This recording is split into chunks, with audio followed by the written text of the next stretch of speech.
오후 마지막 이재명의 논란과 사건입니다. 사건, 사고가 다양하게 많아서 오후까지 방송을 하게 되었습니다. 그럼 남은 사건으로 가보겠습니다. 헬기 이송 특혜. 이 부분의 본문은 이재명 피습 사건입니다. 2024년 1월 2일 오전 10시 25분경 부산광역시 강서구 대항동 가덕도 신공항 부지 방문 후 차량으로 이동하는 과정에서 충남 아산에 거주하는 1957년생 김모 씨에게 목 부위를 흉기로 습격당했다.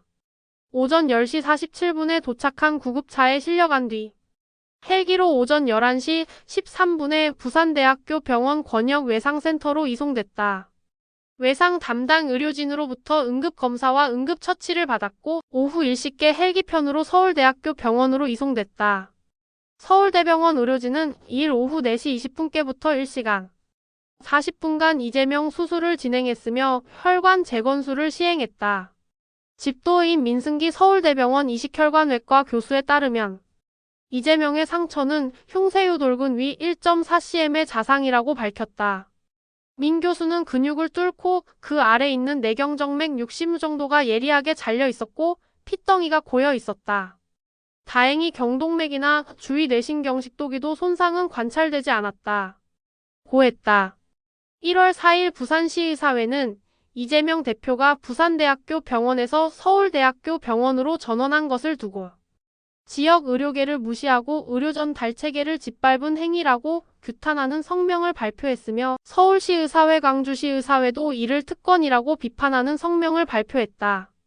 이에 대해 부산소방본부는 부산대병원과 서울대병원이 전원에 합의한 상태였고 이 대표가 헬기 출동 기준에 해당한다고 판단해 이송했다고 밝혔다. 세월호 실소 유주 국정원 주장. 이재명 시장은 2014년 12월 28일 자신의 페이스북을 통해 나는 국정원이 세월호의 실소유자라고 확신한다라는 주장을 펼쳐 괴담 유포 논란에 휩싸였다.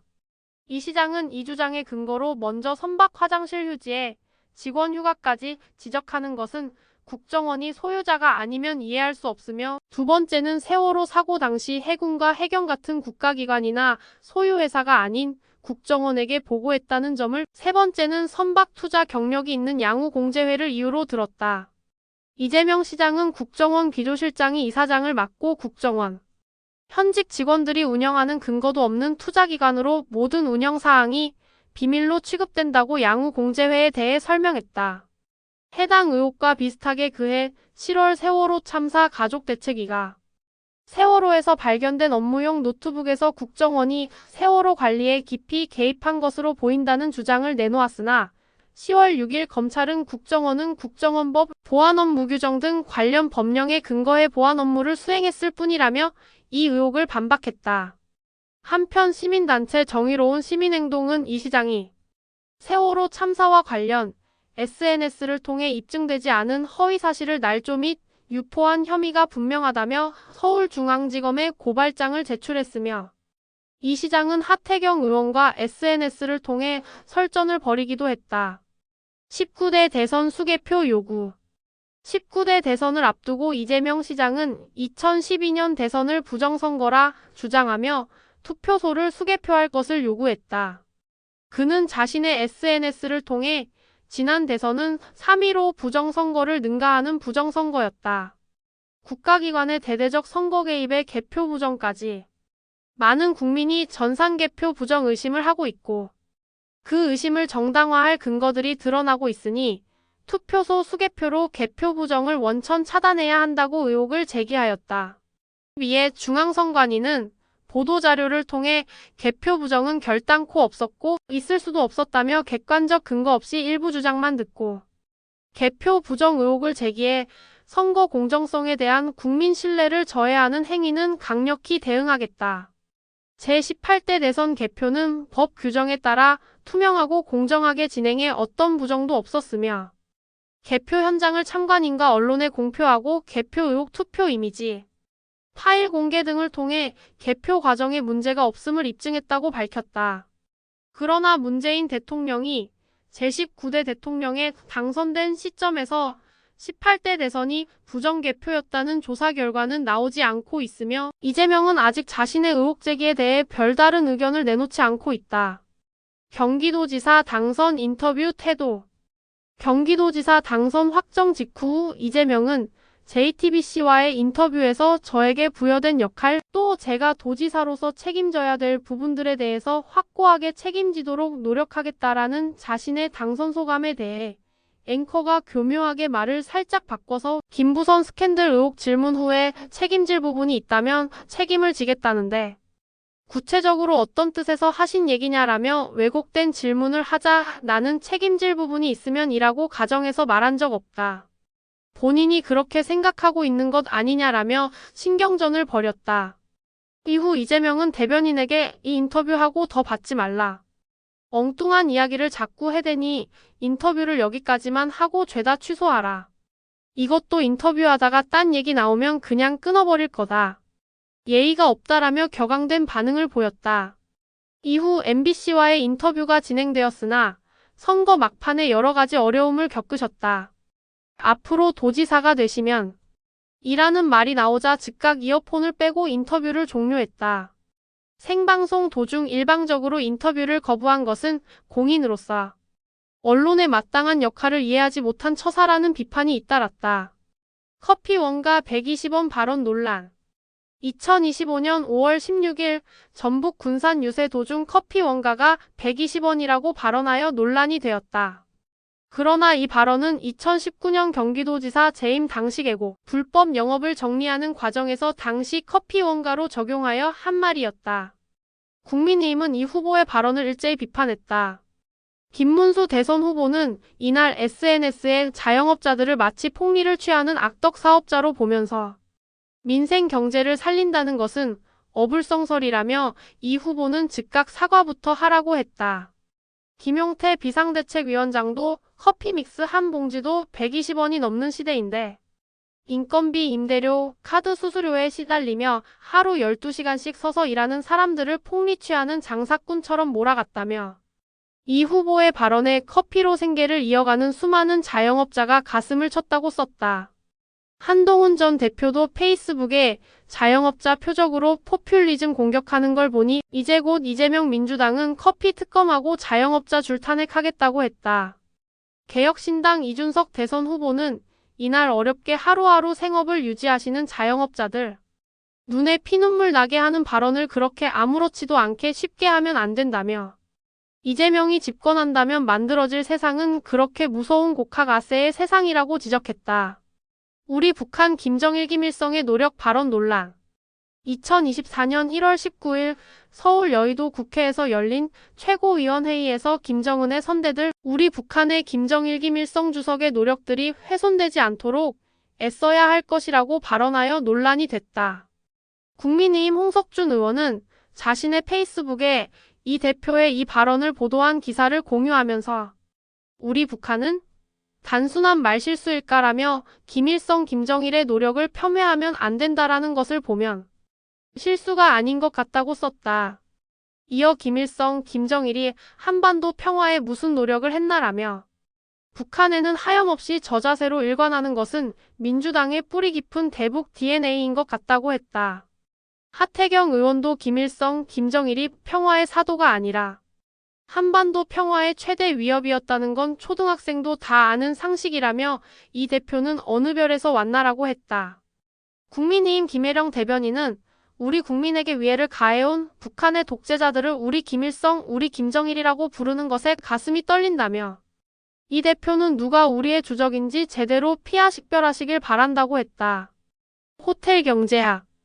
호텔의 여행객이 10만원 예약금을 지불하면 돈이 마을을 순환하고 여행객이 예약을 취소해 돈을 도로 받아가도 경제는 활성화된다라는 주장을 지속적으로 하여 이재명 후보의 경제관에 대해 논란이 제기되었다. 이에 대해 중앙선거관리위원회 주간 TV토론회에서 이준석 후보는 이재명 후보 발언은 돈이 사라지지 않고 계속 돈다는 것이라며 무한동력이냐고 따져 물었다. 이재명 후보는 극단적인 예를 들어본 것이라며 왜 그렇게 단순하냐고 반박했다. 이준석 후보는 재차 현대통화 이론이라고 하는데 그 모델이 적용된 곳은 짐바브웨나 탄자니아라며 지도자로서 적절하지 않은 경제정책이라고 재차 따졌다. 짐 로저스에 대한 이재명 지지 허위사실 공포. 개성공단 기업대표단이 2025년 5월 29일 민주당 선대위 총괄선거대책본부 국제협력단 공동단장인 이재강 의원이 국회에서 주최한 회견에서 로저스 회장이 이 후보를 지지했다고 주장했다. 이재명 후보도 이튿날 페이스북에 짐 로저스의 지지 선언을 들었다. 그는 평화에 투자하자고, 미래에 투자하자고, 그래서 대한민국에 투자해야 한다고 말했다고 적었다. 그러면서 평화는 단순히 정치 문제가 아닌 경제 전략이며 대한민국이 동북아의 무역금융혁신 허브로 도약할 때라는 그의 말에 전적으로 동감한다고 했다. 그러나 이는 허위사실이라는 의혹이 발생했다. 짐 로저스와 이메일 인터뷰 기사를 실은 한국경제에 따르면 로저스 회장은 전날 한국경제신문과 이메일 인터뷰에서 이 후보를 지지하는 편지를 작성하거나 그 작성에 동의한 적 있느냐는 질문에 아니다. 그런 적 없다노 I did not이라고 답했다면서 이 후보에 대한 지지 선언을 완전한 사기 컴플리트 프로드라고 표현한 적 있느냐는 물음에는 나는 누구도 지지한 적이 없고 그런 주장에 대해서는 아무것도 모른 다 I have not endorsed anyone there. And do not know anything about such CLAIM이즈고 했다고 보도했다. 시리는 법률적인 책임을 가지는 지지인 엔도스와 일상적 법률의 지지인 서포트의 차이를 이해하지 못하고 질문에서 일어난 해프닝이었다. I have not issued any endorsement at all. The statement was issued by Paul Song who I met briefly several years ago. 짐 로저스 로저스 홀딩스 회장이 2025년 6월 1일 본지에 보낸 이메일 일부. 이메일에 언급된 폴 송은 송경호 교수로 영국 동포이며 평양과기대의 교수라고 한다. 국민의힘 장동혁 선대위 종합상황실장은 2일 긴급 기자회견을 열고 로저스가 이재명 후보 지지 선언을 한 적 없다고 했다는 보도를 인용하며 전 국민이 국제적 망신을 당하게 됐고 국제사회에서 대한민국의 신뢰가 추락됐다며 국제사기 대선 후보 보이스피싱 대선 후보라고 주장했다. 이어 이재명 후보가 주가 5천 코스피 5천을 공약으로 내걸었는데 이런 식으로 5천을 공약한 것인가라며 반드시 수사가 필요하다고 덧붙였다. 그러면서 마치 보이스피싱 사기 범행에 속아서 돈을 입금했는데 보이스피싱 범죄자가 그 돈을 인출하는 현장에서 검거된 것과 같은 상황이라며 이 정도 거짓말을 했으면 후보 사퇴하는 게 맞다고 압박했다. 국민의힘 권성동 원내대표도 2일 페이스북을 통해 이재명 사기범죄 세력이 국내에서 하던 버릇을 못 고치고 기어이 국제망신 대형 사고를 친 것이라고 주장했다. 국민의힘 김용태 비상대책위원장은 전날 페이스북에 유명인 명의를 도용한 투자 사기와 뭐가 다르냐고 했다. 국민의힘 이종배 서울시의회 의원은 2일 이재명 후보를 공직선거법상 허위사실 공표 혐의로 고발할 예정이라고 1일 밝혔다. 그는 지난달 30일 이재명 후보의 페이스북 글을 문제 삼았다. 이재명 후보는 해당 글에서 짐 로저스의 지지 선언을 들었다며 그는 평화에 투자하자고, 미래에 투자하자고, 그래서 대한민국에 투자해야 한다고 말했다. 평화는 단순히 정치 문제가 아닌 경제 전략이며 대한민국이 동북아의 무역금융혁신 허브로 도약할 때라는 그의 말에 전적으로 동감한다고 썼다. 이준석 개혁신당 대선 후보도 페이스북에 그냥 거짓말이 일상화돼 있다며 어떻게 국민을 상대로 이런 거짓말을 한단 말이냐고 비판했다. 이어 저 발표 이후 주식시장에 변동이 있었다는데 맞다면 주가 조작 세력과 결탁한 것을 수사해봐야 한다며 이 후보가 대통령이 되면 그냥 이런 꾼들이 계속 등장할 것 같다고 말했다. 이상으로 위키백과의 글을 보기가 어려운 분들에게 들을 수 있도록 만든 방송이었습니다.